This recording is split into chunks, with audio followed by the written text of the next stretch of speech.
Hello and welcome all to Clear Vision for UPSC. This is your friend, the person behind Clear Vision for UPSC. आज की video में मैं आप लोगों को बताऊंगा कि जो मंथली मैगजीन्स आती हैं जो कि अभी रिसेंट मई के लिए आई थी उसको कैसे कवर करें with in 2 days, not more than 2 days. अगर हम इससे ज़्यादा लेते हैं या 2 या 3 डेज़ लेंगे, इससे ज़्यादा अगर आप मैगजीन को रीड करने में लगा रहे हैं तो सिर्फ आप टाइम वेस्ट कर रहे हैं। तो इनकी भी ट्रिक्स होती हैं, कैसे इनको कंप्लीट करें, कैसे टॉपर्स पढ़ते हैं, ठीक है। तो मई की मैगज़ीन को कैसे पढ़ेंगे, और इस पर्टिकुलर वीडियो में मैं आपको पॉलिटी का सेक्शन पढ़ के भी दिखाऊंगा कि आपको रीड कैसे करना है, कैसे स्टैटिक से करंट अफेयर को कनेक्ट करना है कि प्रीलिम्स और मेंस दोनों के लिए आपका काम एक साथ हो जाए और बाद में आपको ये दिक्कत ना आए कि आप भूल जाओ। इंसान तभी भूलता है करंट अफेयर जब उसे स्टैटिक पार्ट नहीं पता होता है। लेट्स से एग्जांपल, अगर आपको ABCD पता है ना तो आप इससे नेम अपने आप बना लोगे, इसमें बहुत बड़ी बात नहीं होगी, ठीक है। इसलिए मैं आपको इसमें जो टिप्स बताऊंगा उसे याद रखना, जो जो समझाऊंगा उसे समझना अच्छे से, और 2 डेज़ या 3 डेज़ ना मोर देन इनफ होंगे एक मैगज़ीन को पढ़ने के लिए। तो शुरू करते हैं। देखो, ये मई 2023 की मैगज़ीन है, ऐसे करके आती है। ये थोड़ा सा स्लो चल रहा है अभी। देखो, ये होता है इंडेक्स, ठीक है। ये पर्टिकुलर PDF 120 पेजेस की है। अगर हम इसमें एडवर्टाइजमेंट्स उनकी निकाल दें और जो एक्स्ट्रा पेजेस हैं लाइक ये और ये इंडेक्स वगैरह निकाल दें तो सिर्फ और सिर्फ 100 पेजेस होते हैं हर मैगजीन में अप्रोक्सीमेटली। किसी में 110, 115 या 80, 90, किसी में 45। हम मान के चलते हैं कि जो अगर पेटी आता है तो वो भी ऐसी होता है, तो लगभग 100 पेजेस की मैगजीन हर बार आती है।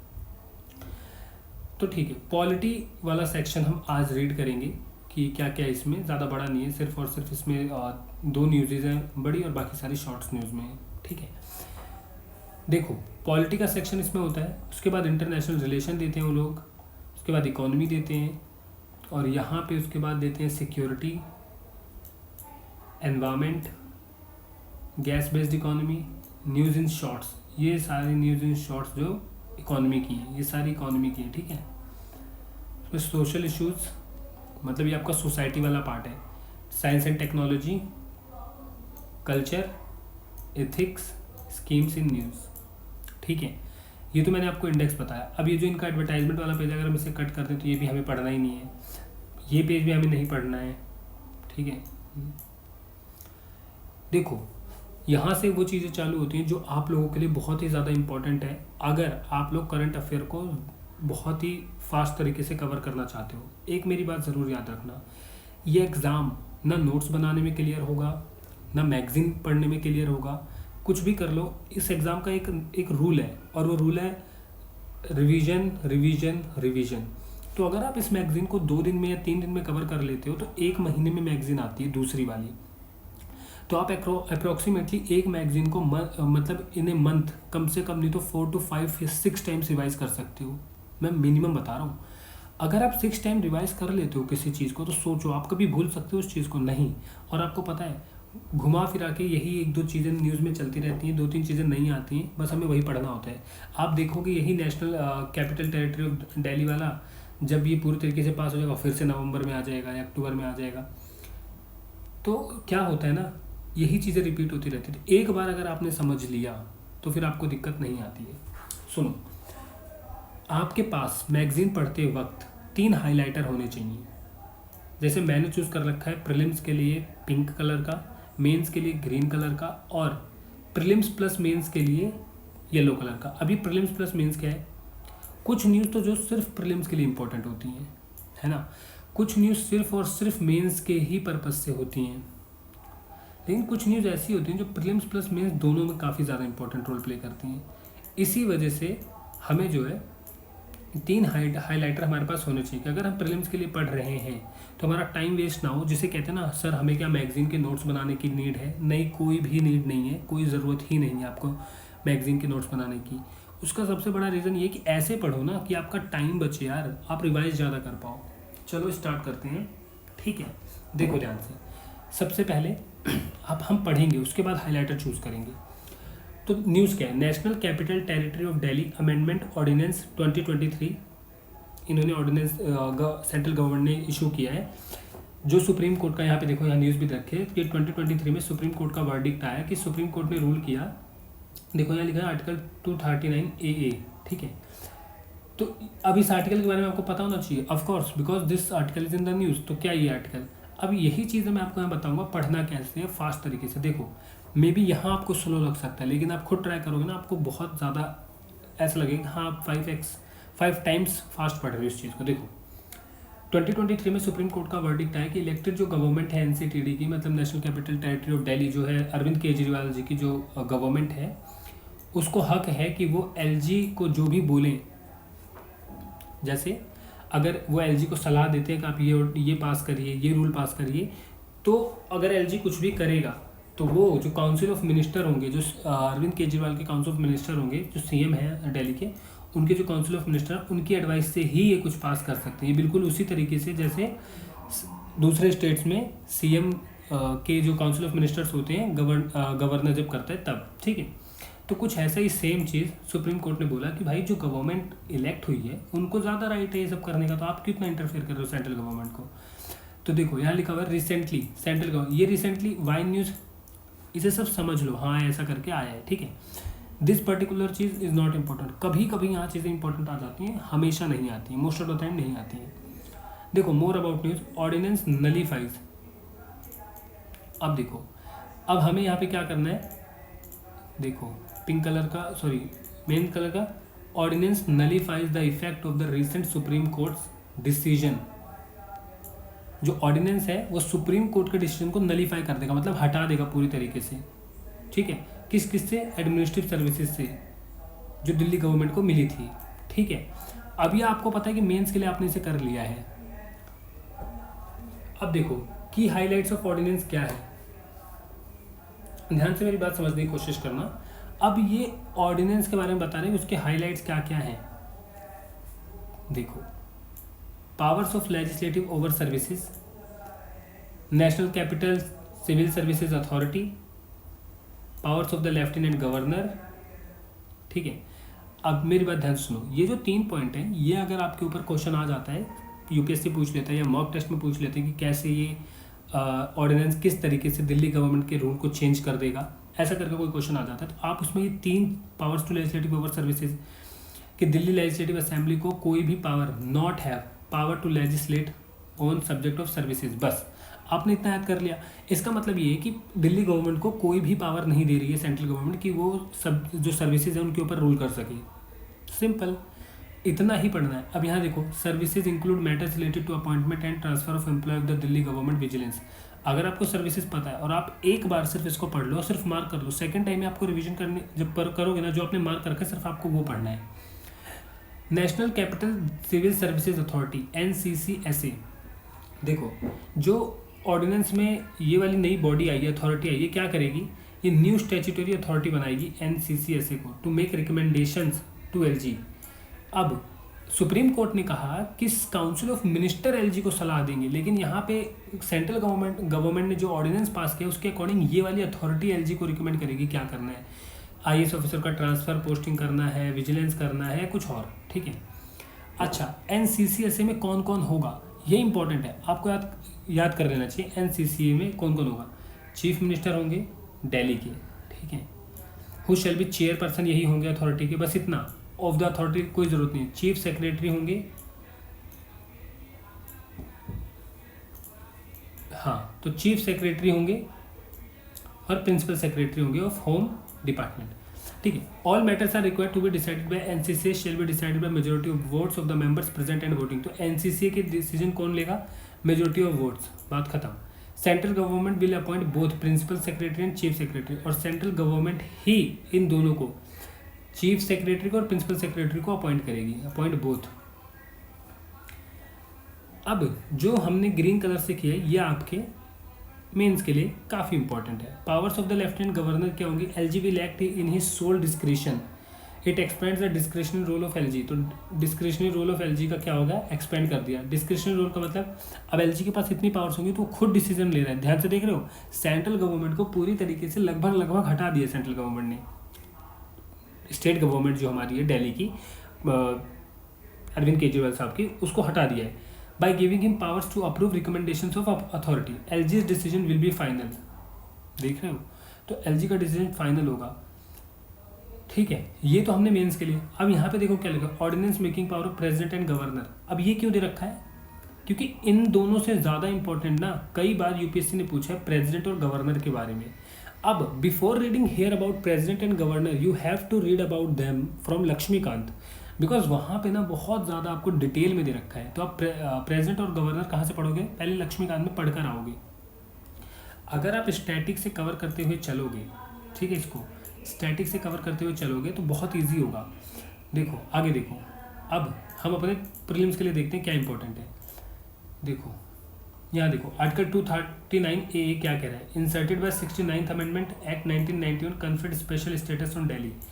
तो एक स्पेशल स्टेटस दिल्ली को दिया गया था, क्या क्या प्रोवाइड करता है, प्रोवाइड्स, देखो NCT of Delhi will have an administrator and a legislative assembly, legislative assembly power to make laws with respect to any matters in state list or concurrence list except on police, public order and land. In case of difference of opinion between land LG and his ministers, LG shall refer it to president. ये तो था 239 AA article. इसके बारे में आपको इसलिए पता होना चाहिए क्योंकि अभी जो रिसेंटली चेंज हुआ है ना प्रीलिम्स के ट्रेंड में, उसके लिए बहुत इंपॉर्टेंट हो जाता है। करके आ गया अगर आपको तो ये चीज़ें दे दी जाएंगी, आपको पता होना चाहिए। अब देखो judicial pronouncement related to ordinance. अब ये चीज़ क्यों इंपॉर्टेंट है, क्योंकि अगर आपको अपने मेंस को अच्छा बनाना है, अच्छे मार्क्स फैच करने हैं, तो कुछ केसेस आपको पता होना चाहिए। इसे मार्क कर लेंगे ऐसे, जो भी इन तीनों में से कोई भी एक आप छोड़ दो, कोई भी दो जो आपको पसंद है वो आप कर लो। RC Cooper versus Union of India हमने मार्क कर लिया, मैं पढ़ लूँगा, मार्क कर लूँगा। हाँ, present decision could be challenged on the grounds that immediate action was not required, पहला। दूसरा, Krishna Kumar Singh versus state of Bihar 1994, satisfaction of the president under article 123 and governor under article 213 while issuing an ordinance is not immune from judicial review। अब ध्यान से सुनो, जब आप prelims के लिए पढ़ रहे हो क्या आपको ये पढ़ने की जरूरत है, ये चीज़ ग्रीन वाले नहीं, आप मेंस के लिए पढ़ रहे हो, आपने पढ़ा, आप आगे बढ़ गए, सिंपल, बहुत ईजिली। अब देखो ordinance making power of the president and governor, आप यहाँ से उन दोनों की पावर पढ़ने से अच्छा आप लक्ष्मीकांत से ही पढ़ो। मैं यही रिकमेंड करूँगा, यहाँ से पढ़ने की नीड है ही नहीं, क्योंकि यहाँ पे शॉर्ट तरीके से दे रखा है, लक्ष्मीकांत ने पूरा अच्छे से दे रखा है, आपको समझ आएगा। ठीक है, तो जो चीज़ें जैसे प्रेजेंट हो गया, गवर्नर हो गया, ये चीज़ें लक्ष्मीकांत में है, आप जाकर सर्च करो, आपको मिलेगा, वहाँ से पढ़ो। ठीक है, फिर उसके बाद चाहे आके यहाँ से पढ़ लो, लेकिन मार्क कर लेना कि मुझे वहीं से पढ़ना है। इश्यूज़ क्या एसोसिएटेड है विद ऑर्डिनेंस मेकिंग, क्योंकि अगर आप मेंस का आंसर लिख रहे हो तो आपको पता होना चाहिए कि इश्यूज़ आखिर हैं क्या ऑर्डिनेंस मेकिंग से रिलेटेड। तो देखो क्या कहें, ओवर यूज हो जाएगा, है ना, formulate laws in emergency situation, क्योंकि हमारे यहाँ तो डेमोक्रेटिक कंट्री है, फेडरलिज्म है, तो आप ये जो कर रहे हो इससे ओवर यूज़ अगर करेगी सेंट्रल गवर्नमेंट, तब तो जो एक स्टेट गवर्नमेंट के जो अधिकार हैं, जो उनके हक हैं, वो तो छीने जा रहे हैं।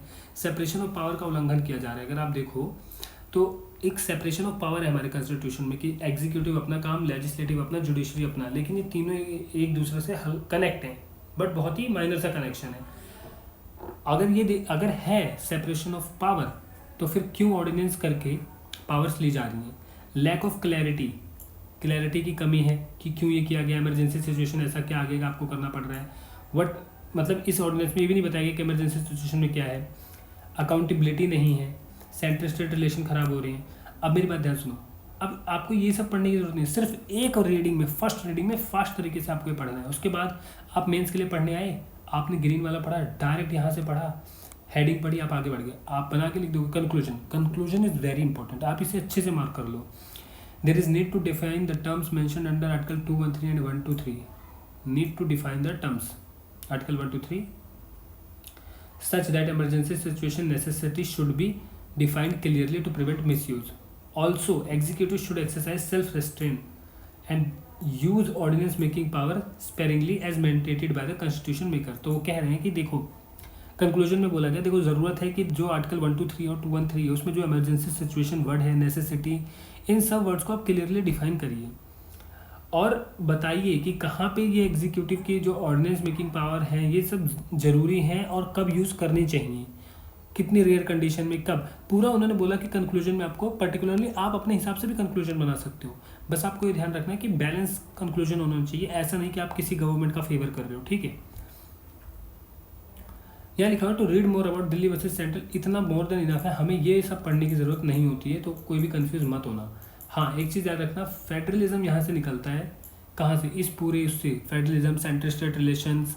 तो जाके लक्ष्मीकांत में ये चैप्टर है federalism in central state relations, वहाँ से पढ़ना है, ठीक है। उसके बाद आता है मॉडल प्रिजन्स एक्ट 2023। अब ये पर्टिकुलर एक्ट ना पिछले साल भी न्यूज़ में था, इस बार भी न्यूज़ में है, हाई चांसेस है कि कल को यूपीएससी पूछ लेगा। अब सबसे important model prisons act 2020, model prison किसके अंडर आता है, मिनिस्ट्री ऑफ होम अफेयर्स, याद रखना। अब मिनिस्ट्री ऑफ होम अफेयर्स के अंडर आता है, ये आपको क्या कैसे करना है, क्योंकि प्रीलिम्स में और मेंस में आपको दोनों में लिखना है, ठीक है, तो आप इसे ऐसे मार्क कर लोगे, ठीक है। अब देखो यहाँ पे देखो representation of people act 1951 prohibits anyone confined in a prison from exercising the right to vote, this includes incarcerated prisoners as well as under trials.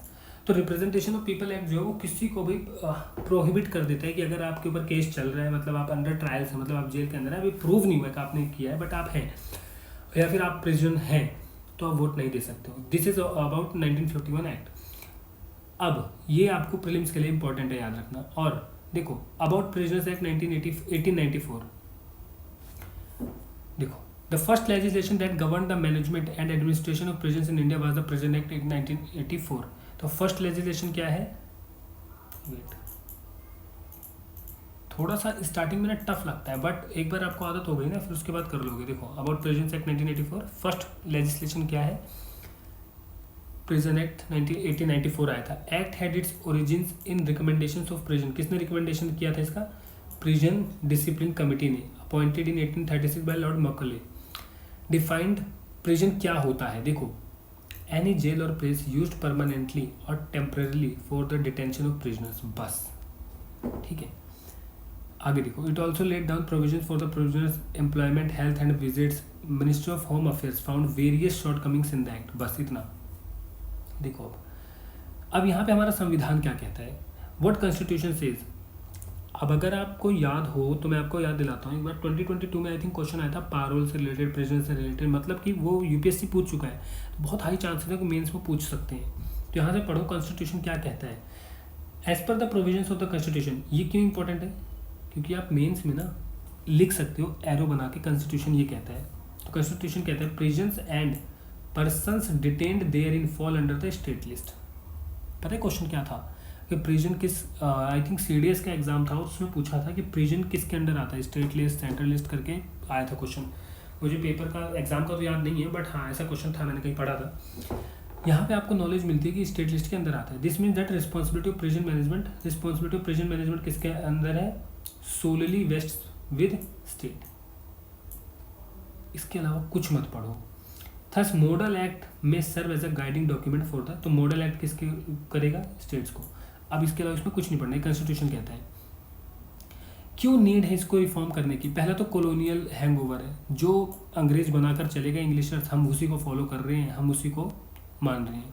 To make prisons reformative institution, कि हम प्रिजन्स को reformative institution, मतलब अगर भाई किसी ने murder किया है, किसी ने कोई गलती करी है, तो अब उसको वहाँ पे ऐसी चीज़ें सिखाई जाए, कुछ इस तरीके से बिहेव करा जाए कि बाहर आकर वो बड़ा क्रिमिनल ना बने, ठीक है। Reformative and correctional institutions for better living facilities of prisoners. Like आप लोग अगर वो संजू मूवी देखोगे तो उसमें संजय दत्त की जो वो दिखाई है वो चीज़ें, जब वो प्रिजन में थे तो उसमें उनका क्या, उनके साथ क्या क्या हाल होता है, उसमें लीक हो जाता है समथिंग, मुझे इतना तो याद नहीं रहा, बट हाँ, तो उसमें बहुत ज़्यादा प्रिजन को वो दिखाया गया कितनी बेकार जगह है, मतलब नर्क से भी बदतर है। तो अगर किसी ने गलती कर भी दी है, किसी ने मर्डर कर भी दिया, तो उसको कम से कम एक health, right to health, article 21 तो सबके पास रहता है ना, तो क्यों ना उसको वहाँ पे अच्छी फैसिलिटीज़, वॉशरूम अच्छे हों, खाना ठीक ठाक हो, रहने की जगह ठीक ठाक हो, जेल में तो क्या हुआ है ना, तो अच्छी जगह देनी है हमें। Killings and violence within prisons, आपने सुना होगा, देखो example, recently 33-year-old inmate was allegedly stabbed to death by members of a rival gang inside a Tihar jail. तो आपने सुना ना कि जेल के अंदर लोगों को मार दिया जाता है, तो कह रहे हैं कि इन सबको रोका जाए। रिसेंट, अच्छा एग्जाम्पल बहुत इंपॉर्टेंट होते हैं मेंस के लिए, मेंस का सारा दिख रहा है आपको माल, ये जो ग्रीन से मेंस का है। व्हाट प्रपोज, यहाँ देखो, what proposals are included under model prison act 2023। Know this particular thing is important for both prelims and mains. तो हम यहाँ पे याद रखेंगे क्या क्या है। To encourage good conduct, provision for the grant of parole, furlough and remission to prisoners. अब पारोल के ऊपर पीटी में क्वेश्चन आ चुका है, इसलिए हम पारोल को मार्क कर लेंगे कि बहुत इंपॉर्टेंट है। Parul is a system of conditional release of a prisoner with in suspension of the sentence for a specified period of time. अब कोई गलती हो गई, जैसे आपको याद होगा कि आई थिंक लाल बहादुर शास्त्री जी थे, उनकी बेटी की जब आई थिंक डेथ हुई थी तो उनको पारोल मिला था, वो बाहर गए थे और उसके बाद इमीडिएटली वो वापस आ गई थी।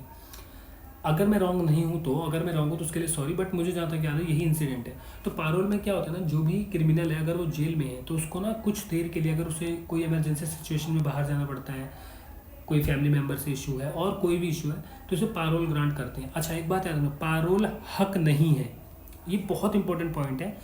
क्वेश्चन भी यही था पीटी में कि क्या पारोल उसका राइट है? नहीं, राइट बिल्कुल नहीं, क्योंकि जेल में जाने के बाद ना आपसे एक डॉक्यूमेंट साइन होता है जिसके थ्रू आपके सारे फंडामेंटल राइट छीन लिए जाते हैं, ऑलमोस्ट एवरी। तो वो कोई राइट नहीं है, वो सिर्फ पारोल देते हैं। जेल अगर जेलर चाहेगा तो देगा, वरना नहीं देगा, कोई ये नहीं कि देना ही पड़ेगा, नहीं। वही फरलोग क्या था, furlough is given in the cases of long term imprisonment. Period of furlough granted to a prisoner is treated as remission reduction of this sentence. अगर फरलोग मिलता है तो मतलब आपकी जो सजा है उसमें कम कर देते हैं। और bail means procurement of release from prison of a person awaiting trial और एन अपील।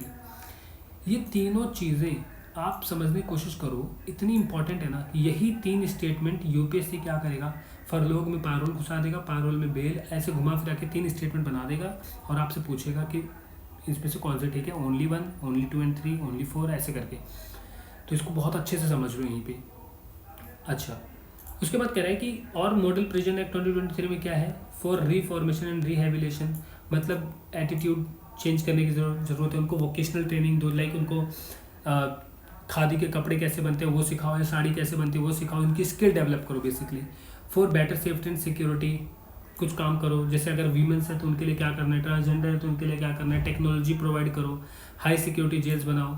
अदर मेजर्स में आप क्या कर सकते हो, provision for and open semi open jails have also been inserted. तो ओपन एंड सेमी ओपन जो jails होती हैं आप उनको बना के दिखाओ, है ना। दूसरा, measure for prisoners to video conference, उनसे वीडियो, इतना ज़्यादा वैसे आप याद करने की जरूरत नहीं है, बस हमने जो पढ़ लिया। अब एग्जाम्पल लो, सबसे पहले एक बार इसे भी देख लेते हैं। Other issues faced by prisoners, issues आप अपनी तरफ से बना सकते हो क्या, हाई अंडर ट्रायल जैसे हैं। Prison statistics of India 2021 show that more than 77% of jail inmates are under trials. आपको पता है इस लाइन का क्या मतलब है? अंडर ट्रायल्स का मतलब है कि 77% जो जेल में लोग हैं ना, अभी उनके जुर्म ना प्रूव नहीं हुए हैं कि उन्होंने किया है, मतलब उन्हें शक की बिना पे वहाँ अंदर किया गया है। सोचो ज़रा, still they are in the jail. और same data also record 25% of this prisoner population is being illiterate, और 25% जो है प्रिजनर की पॉपुलेशन वो इलिटरेट है। समझ आ रहा है आप लोगों को? अब ये क्यों इंपॉर्टेंट है, आप अगर ये डाटा अपने मेंस में डाल कर आते हो तो आपको फ़ायदा होगा या नहीं होगा? ऑफ कोर्स होगा, आपको लोगों दूसरों से एक आधा नंबर ज़्यादा मिलेगा, और मेंस में तो आधे आधे नंबर से सिलेक्शन रुक जाते हैं। यहाँ देखो, high occupancy rate of prisoners, NCRB 2021 के स्टैटिक्स की माने तो total 5,54,034 people in prisons across India as against a capacity of, समझ रहे हो, कैपेसिटी हमारे जो प्रिजन्स की वो इतनी है, और है कितने, इतने। अब मेरी बात बताओ, मेरे को एक बात बताओ, अगर यहाँ पे कोई दुर्घटना हो जाती है, आग लग जाती है, कुछ हो जाता है, भूकंप, ये इतने सारे लोग, और फिर फैसिलिटी भी तो नहीं होगी, वॉशरूम्स, शावर लेना, खाना, ये सारी चीज़ें, तो अगर फैसिलिटी नहीं होगी तो ये लोग कहाँ जाएंगे? अनफॉर्चुनेटली अगर कुछ गड़बड़ हुई ना, ये सारे के सारे मर जाएंगे। क्यों? क्योंकि फैसिलिटी ऐसी है हमारे यहाँ, समझ रहे हो ना। सोचो 4 लाख लोगों की जगह पे 5 लाख, 5.5 लाख लोग रह रहे हैं, 1 लाख ज़्यादा लोग रह रहे हैं, क्या होगा? Prisons in Delhi had occupancy rate of 183, और हमारी दिल्ली में जो प्रिजन्स है ना 183% है। समझ रहे हो, 100% होता है कि होता है 183%, हाई फाई रेट बढ़ा हुआ है। तो ये सारा मेंस का डाटा है। अब ध्यान से देखो, प्रिजन्स इन दिल्ली 183%, ठीक है। डिफिकल्टी इन ऑब्टेनिंग बेल ही नहीं मिल पाती है लोगों को। In this context supreme court ने कहा, directed the union government to consider the introducing a separate bail act to streamline the process of granting bail. तो इस कंटेक्स्ट में सुप्रीम कोर्ट ने ऑलरेडी कहा है कि आप कुछ ऐसा करो कि इनको जल्दी बेल मिले। Vacancies in prison officials, unnatural deaths in prisons, suggestions क्या क्या हैं? Supreme court has outline 3 broad principles. किसने दिए? सुप्रीम कोर्ट ने. पहला, person in prison not become a non person. ठीक है. Second, person in prison entitle to all human rights. All human rights तो बोल दिए, ह्यूमन राइट्स बोले, याद रखना, फंडामेंटल राइट नहीं बोले, but with in limitations of imprisonment. आप बाहर नहीं जा सकते हो तो नहीं जा सकते हो जेल से, उसके अंदर आपको फैसिलिटी दी जाएंगी. No justification for aggravating the suffering already inherent in the process of incarceration. Easier bail provisions बनाओ, faster disposal of bail cases करो. मुल्ला कमेटी की बात देखो, कमिटीज़ का रिकमेंडेशन अगर आप सजेशन में देकर आते हो तो बहुत ज़्यादा फायदा मिलता है. 1980 में गवर्नमेंट ऑफ इंडिया ने सेटअप करा था committee on jail reforms under the chairmanship of justice A.N. Mulla. Some of the prominent recommendations क्या दी उन्होंने? देखो, prison staff to be properly trained and organised into different cadres. All India service called Indian prisons and correctional service उन्होंने बनाने के लिए बोला. After care rehabilitation and prohibition to be an integral part of prison service. Press and public to be allowed inside prisons. Under trials in jails to be reduced to bare minimum. ठीक है. Some steps taken for prison reforms. अब government के कुछ steps जो government ने लिए हैं, ठीक है, इसको आप साइड में हल्का सा एरो बना के डायग्राम के थ्रू मीन्स के उसमें दिखा सकते हो. मॉडल प्रिजन्स मैनुअल 2016 में उन्होंने क्या कहा, ओपन प्रिजन से रिलेटेड क्या कहा. ठीक है. बस अब मेरी बात ध्यान से सुनो. ये मैं आपको पढ़ा रहा हूँ, बता रहा हूँ, इसलिए टाइम लग रहा है. जब आप पढ़ोगे ना इतना टाइम नहीं लगेगा. अब मैंने आपसे कहा रिवाइज करो. क्या करोगे? आपने पढ़ा national capital territory of Delhi ordinance 2023 act. अच्छा, आपने पढ़ा. अब आप प्रीलिम्स के लिए पढ़ रहे हो. आपने पढ़ा, डन. प्रीलिम्स के लिए पढ़ रहे हो, है कहीं पे ये पढ़ा, प्रीलिम्स, डन. है कहीं पे प्रीलिम्स के लिए? अभी आगे पढ़ के दिखाता हूँ. पॉलिटिका अभी खत्म नहीं हुआ है. अब मुझे एक बात बताओ, ये 2 पेजेस, ये 1 2, ठीक है, 1 2 3, ये 4, ऑलमोस्ट 5, ये 5 पेजेस पढ़ने में प्रीलिम्स के लिए आपके पास 1 मिनट के अंदर आपने प्रीलिम्स के लिए पढ़ लिया. ठीक है. आगे आगे आपको दिखाता हूँ और प्रूफ दिखाता हूँ, अच्छे से देखना. News in shorts. विप क्या होता है? अब विप आप यहाँ से पढ़ोगे या फिर आप पॉलिटी से पढ़ोगे? मैं बताता हूँ आपको. देखो, विप. अब Constitution bench in Shiv Sena ruled the power to appoint a whip and a leader rest with political party. Key observations of Supreme Court appointment of whip कैसे होती है? Speaker. देखो, appointment of whip, speaker to decide disqualifications. ठीक है. MLAs have the right to participate in proceedings of the House regardless of pendency of any petition disqualification. Flow test. अब मैं आपको एक चीज़ बता रहा हूँ. ये whip है. यहाँ से पढ़ने से अच्छा ना लक्ष्मीकांत से पढ़ो, काटो इसे, ठीक है, कट करो. विप इन इंडिया, इसे पढ़ लो. ठीक है. ये आपके प्रीलिम्स के लिए यहीं से पढ़ लो. अब विप में refer to both written orders to members of a party in the house to avoid a certain direction and to be designated officials of the party who is authorized to issue such direction. All parties can issue whips to their members. ठीक है. पढ़ लिया आपने. जब आप इसे लक्ष्मीकांत से पढ़ोगे आपको ज़्यादा समझ आएगा. आपने कट कर दिया. आर्टिकल 142 सुप्रीम कोर्ट का क्या कहता है? Rules it can directly grant divorce to couples under article 142. Supreme Court held that it could directly grant divorce in cases where marriage has irretrievably broken down, dispensing with period prescribed under Hindu Marriage Act 1955. अब ये क्यों important हो गया? Article 142 news में बिल्कुल CDS हो गया, CAPF हो गया, UPSC का एग्जाम होगा, उसमें यही आर्टिकल घुमा फिरा के आपको देंगे. Supreme court in recent judgment regarding article 142 says these 3 things. तो आपको यहाँ पे पढ़ने की जरूरत है कि उन्होंने कहा कि it can directly grant divorce to couples under Article 142.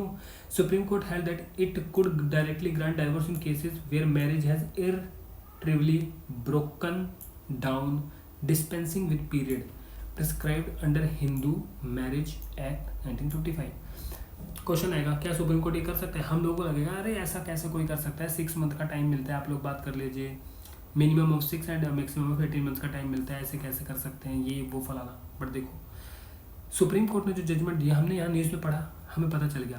यहाँ हमने मिनिमम 6 और मैक्सिमम 18 मंथ्स को मार्क कर लिया. हाँ, Supreme Court clearly stated that grant of divorce on ground of irretrievable breakdown of marriage is not a matter of right but a discretion. Supreme court ने clear भी कर दिया. ठीक है. अब आपने इतना पढ़ लिया. अब क्रिटिसिज्म ऑफ आर्टिकल 142 आप पढ़ लो. पढ़िए प्रीलिम्स के लिए नहीं, ये आप पढ़ोगे मेंस के लिए। देखो, क्योंकि अगर आ गया पेपर में कि आर्टिकल 142 रिसेंट न्यूज़ में था, क्या है उसके अंदर, sweeping nature of this powers are arbitrary and ambiguous, absence of standard definition for the term complete justice, violation of the separation of powers। आपने डायरेक्टली जो किया है, सुप्रीम कोर्ट को कह रहा है कि सेपरेशन ऑफ पावर आपने दिखाया ही नहीं है ना।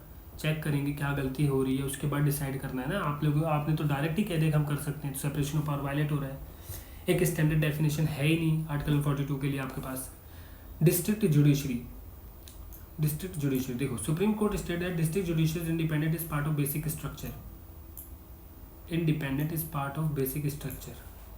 देखो, आप जब जाके लक्ष्मीकांत में पढ़ोगे बेसिक स्ट्रक्चर ऑफ डॉक्ट्रिन क्या होता है, आपको वहाँ पता लगेगा कि सुप्रीम कोर्ट ने आज तक कुछ मेरे ख्याल से 30 टॉपिक्स बताए हैं जो कि बेसिक स्ट्रक्चर के अंडर आते हैं। तो आप डिस्ट्रिक्ट जुडिशरी जो है उसकी जो इंडिपेंडेंस है वो भी बेसिक स्ट्रक्चर के अंडर आ जाए, सुप्रीम कोर्ट ने ऐसा बोला है, ठीक है। और ये कब बोला है, ऑल इंडिया जजेस,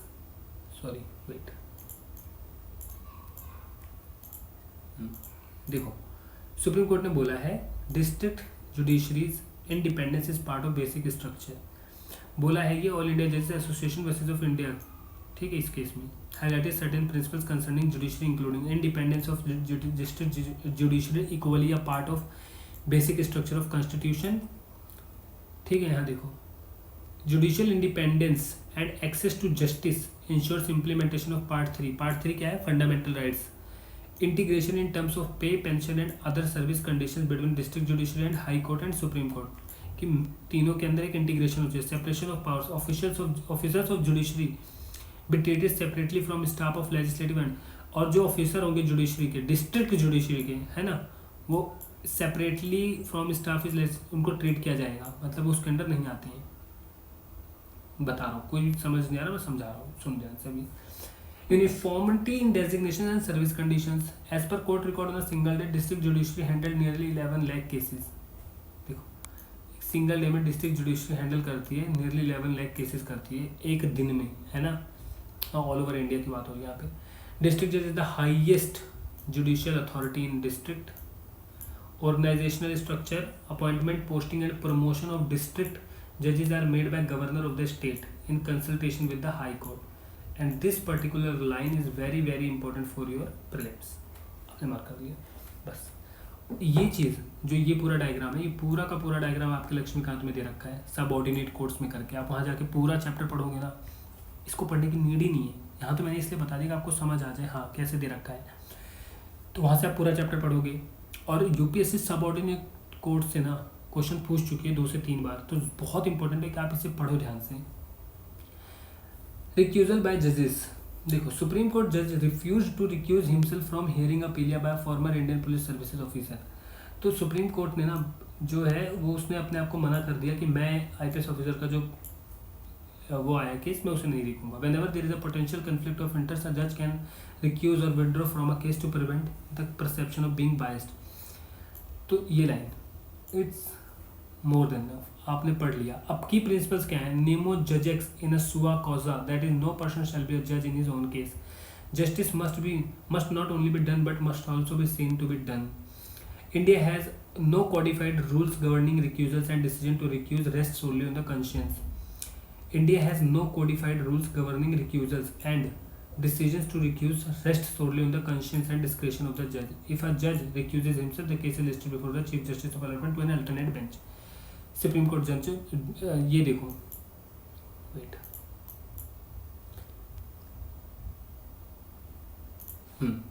काइंड्स ऑफ रिक्यूजल्स, एक होते हैं ऑटोमेटिक, वेयर अ जज himself withdraws from the case when a party raises a player for recusal highlighting the possibility of bias for personal interest. अब देखो मेरी बात ध्यान से सुनो, इसका मतलब इसमें रिक्यूजल ऑफ जज का मतलब ये होता है कि जैसे अगर आप जज हैं और आपके किसी बेस्ट फ्रेंड का केस आपके पास आ जाता है, तो उसने मर्डर किया है एग्जांपल के लिए। अब आप अगर आपके अंदर एक इथिकल है, आप इंटीग्रिटी वाले पर्सन हो, मोरल बंदे हो, आपकी एक वैल्यू है, मैं आपको बताता हूँ, आप कहोगे कि नहीं मैं अपने बेस्ट फ्रेंड का केस मैं नहीं लड़ूंगा। आप इस वक्त सुप्रीम कोर्ट के जज हो और आप कह रहे हो मैं अपने बेस्ट फ्रेंड का केस नहीं देखूंगा। आपसे पूछा जाएगा क्यों, आप आंसर दोगे कि अगर मैं इसका केस लड़ूंगा तो मैं बायस्ड हो जाऊंगा, क्योंकि ये मेरा बेस्ट फ्रेंड है, तो मैं हो सकता है इसके फेवर में फैसले सुना दूँ, वो गलत होगा। ये होता है ऑटोमेटिक जज ने जो कहा। दूसरा, आपका कोई दुश्मन है, ठीक है, वो मर्डर करके आ जाता है, तो वो ही आप रिफ्यूज़ करोगे तब भी काम चल जाएगा, लेकिन आप रिफ्यूज़ नहीं कर रहे हो, आपने मन में ठान लिया, आप जज हैं, आपने मन में ठान लिया कि अब तो मौका मिला तो इसको सज़ा दूंगा ही दूंगा अच्छी खासी, चाहे इसकी गलती हो या ना हो। तो चाहे अगर वो कहेगा ना कि मुझे इन जज से अपना केस नहीं सुनवाई नहीं करवानी क्योंकि ये मेरे बहुत बड़े दुश्मन है, हमारी बहुत ख़ानदानी दुश्मनी है, हो सकता है ये मेरे अगेंस्ट में डिसीजन दे दें, तब भी जज का जो रिक्यूजल है हो जाएगा कि आप नहीं, अब दूसरी। तो चीफ जस्टिस ऑफ इंडिया क्या करेंगे, किसी दूसरे जज को वहाँ भेज देंगे कि आप लड़ लो इनका, आप देख लो इनका केस। ये होता है रिक्यूजल बाय जजेस। काइंड्स ऑफ रिक्यूजल मैंने आपको बता दिया। E governed state, Kerala has become the first full e governed state, Kerala, बस। It has digitized a range of government services ensuring prompt and transparent delivery. E-governance means electronic governance. अब मेरी बात ध्यान से सुनना, आप इसे गवर्नेंस वाले पार्ट में एग्जाम्पल के तौर पर यूज़ कर सकते हो। Digitised range of government services, transparent delivery to its citizens. E governance meaning electronic governance is using ICT such as wide area network, the internet and mobile computing for the purpose of enhancing governance. Initiatives of Kerala, हम यहाँ से Kerala fibre optic network project made internet access citizens right. E Sevanam, single portal for 900 public services to taluk level offices. देख रहे हो, ये green वाला part means के लिए गवर्नेंस का क्वेश्चन आ गया, आपने वहाँ पे एग्जांपल पुट कर दिया, 100% आप 1 मार्क्स एक्स्ट्रा फैच करोगे यहाँ पे। आगे देखो, वर्ल्ड प्रेस फ्रीडम इंडेक्स 2023, जो वर्ल्ड प्रेस फ्रीडम इंडेक्स है 2023, वो क्या कह रहा है। सबसे पहले तो आपको ये जानना बहुत इंपॉर्टेंट है कि निकालता कौन है। अगर यहाँ पे दे रखा है तो ठीक है, वरना कोई नीड उतनी है नहीं, इतना बहुत फेमस नहीं है ये। देखो, world press freedom index 2020, India ranked 161 out of 180, ठीक है। वेट, सॉरी फॉर दिस, ये ना हमारे प्रीलिम्स और मेंस दोनों के लिए इंपॉर्टेंट है, तो इस रीज़न से हम इसे क्या करेंगे, मार्क करेंगे उस हिसाब से, ठीक है। Norway, Ireland, Denmark occupied the top 3 position. It is released by Paris based reporters without borders, one of the world's leading NGOs। ये NGO है, world's leading NGOs। Publish on world press freedom. World press freedom day कब होता है, 3 मई। अभी पूछ सकते हैं छोटे मोटे एग्जाम में, जैसे SSC का हो गया, उन सब में पूछ सकते हैं कि वर्ल्ड प्रेस फ्रीडम डे कब था। Evaluation is done using 5 context. Evaluation जो होता है ना, वो 5 कंटेक्चुअल इंडिकेटर्स पे होता है। 5 कंटेक्चुअल इंडिकेटर्स पे, political context, legal framework, economic context, socio cultural context and safety पे, इन 5 पे ना इसको करा जाता है एवेल्युएट। इंटरनेट शटडाउन्स, ठीक है। Supreme court has issued notice seeking compliments of the government with respect to judgment in Anuradha Bhasin case. तो अनुराधा भसीन केस का ये था कि आप यार जम्मू कश्मीर में रोज इंटरनेट सर्विसेज को बंद कर दे रहे हो, क्या हो रहा है। तो कुछ ऐसा ही है उनका, आप पढ़ोगे इसे। की गाइडलाइंस प्रपोज्ड इन अनुराधा भसीन केस, तो ये कुछ की हाईलाइट्स दिए सुप्रीम कोर्ट ने, ठीक है। Narco analysis test, see narco analysis test is important for both. Recently, wrestler protesters at Delhi have asked for undergoing narco test provided it is monitored by Supreme Court. As part of a narco test, sodium pentothal, also called truth serum, is injected into a person. Question आ जाता है simple सा science and tech में, what is following, मतलब इन following चीज़ों में से कौन सा ट्रुथ सीरम का पार्ट है। सोडियम पेंथेनॉल उसमें से होता है। अगर आपको पता है तो आप आंसर टिक कर दोगे। CDS में पूछ सकते हैं, UPSC में भी पूछ सकते हैं, इतना फ्लैक्चुअल हो गया, क्या बताऊँ आपको। Doing this lowers a person self consciousness डाउन हो जाती है। Test is performed under the guidance and supervision of psychologist. Lowers self consciousness. Supreme court in Selvi and, और ये पढ़ने की जरूरत नहीं है इतना। हाँ, आर्टिकल 20 सब कुछ right against self incrimination. Article 21 right to life and personal liberty. Narco analysis report is not admissible as primary evidence in court. अगर नार्को रिपोर्ट दिखाओगे कोर्ट में कुछ प्रूफ करने के लिए, वो एविडेंस के तौर पे नहीं ले सकता। हाउएवर, एनी इन्फॉर्मेशन और material that is subsequently discovered with the help of voluntary administered test results can be admitted in accordance with section 27 evidence act 1872। लेकिन अगर आप कोई और दिखाते हो तो can be admitted according section 27 evidence act 1872। Polygraph test क्या होता है, प्रीलिम्स में पूछ सकता है। ब्रेन मैपिंग टेस्ट क्या होता है, प्रीलिम्स में पूछ सकता है। ये अब ये आप काट दोगे वाला लास्ट पेज, इसका कोई नीड नहीं है। हमने पूरी पॉलिटी की जो पार्ट है मैगजीन का, हमने पूरा कवर किया है। सिर्फ एक बार मैंने आपको पढ़ाया इसलिए टाइम लगा है, लेकिन अब आप लोग अगर पढ़ोगे तो क्या इतना टाइम लगेगा? ध्यान से देखो, नहीं, यहाँ देखो, आपको प्रीलिम्स के लिए पढ़ना है। मैंने ठीक है, चलो ये मैंने पढ़ा, 40 सेकेंड्स इसमें लगेंगे, 40, 20 सेकेंड्स, 1 मिनट। ये पूरा पढ़ने में अभी मैं मान के चलो 2 मिनट लगेगा, 3 मिनट हो गए इसको पूरा पढ़ने में, यहाँ तक 4 मिनट। देखो यहाँ से ये पूरा पढ़ने में ये मान तो 6 मिनट हो गए। आगे देखो, यहाँ से लेकर पूरा यहाँ तक 10 मिनट हो गए। आप 10 मिनट में पूरा प्रीलिम्स के लिए कवर कर रहे हो विद फैक्ट्स, ठीक है, जो कि आपके मेंस में भी काम आएगा। 10 मिनट। और जो मैंने ग्रीन वाला पार्ट किया, मैं मानता हूँ आपको इसको पढ़ने में 15 मिनट लगेगा, इससे ज़्यादा नहीं लगेगा, क्योंकि आपने एक बार पढ़ लिया, आपने सिर्फ मार्क कर लिया इनको। 15 और 10 मिनट, 25 मिनट्स में आप कवर कर ले रहे हो इसे। ऐसे ही आप अपने सारे पार्ट्स को कवर करो। कोई भी दिक्कत होती है आप कमेंट में बताओ। आप इन मैगजीन्स को एक दिन में अगर आप मन लगा के पढ़ते हो, 2 से ढाई घंटा दो, और आप हाफ ऑफ मैगजीन कवर कर लोगे। फिर नेक्स्ट डे आप हाफ मैगजीन कवर कर लोगे। इस तरीके से पूरी मैगजीन कवर हो जाएगी और आप मार्क कर लो। एक्स्ट्रा चीज़ें मार्क मत करना। जो अगर जैसे आप पॉलिटी एंड गवर्नेंस पढ़ रहे हो तो प्लीज़ पहले स्टैटिक पार्ट उसका पढ़ लेना, तब यहाँ से पढ़ना। जैसे आप विप पढ़ने गए तो विप से रिलेटेड कुछ नया तो हुआ नहीं है, या फिर प्रेजेंट एंड गवर्नेंस से रिलेटेड तो कुछ नया नहीं हुआ है कि उनको हटा दिया या कुछ नहीं। तो आपको पढ़ना क्या है, वहीं से पढ़ना है, लक्ष्मीकांत से, यहाँ से नहीं पढ़ना है। ये सिर्फ टाइम वेस्ट होगा, क्योंकि अल्टीमेट रिवीजन हम एक ही जगह से करेंगे। कहीं वर्डिंग अलग है, कहीं पे अलग है, तो मैं वहीं से पढ़ना जहाँ हम बार बार पढ़ सकें, ठीक है। तो यहाँ सिर्फ आप मार्क कर लो। पढ़ना आपको मेन चीज़ स्टैटिक वहीं से, और स्टैटिक ही किंग मेकर है। So this is all about today. और अगर कोई भी दिक्कत हो तो आप मुझे कमेंट्स में बताना। Thank you.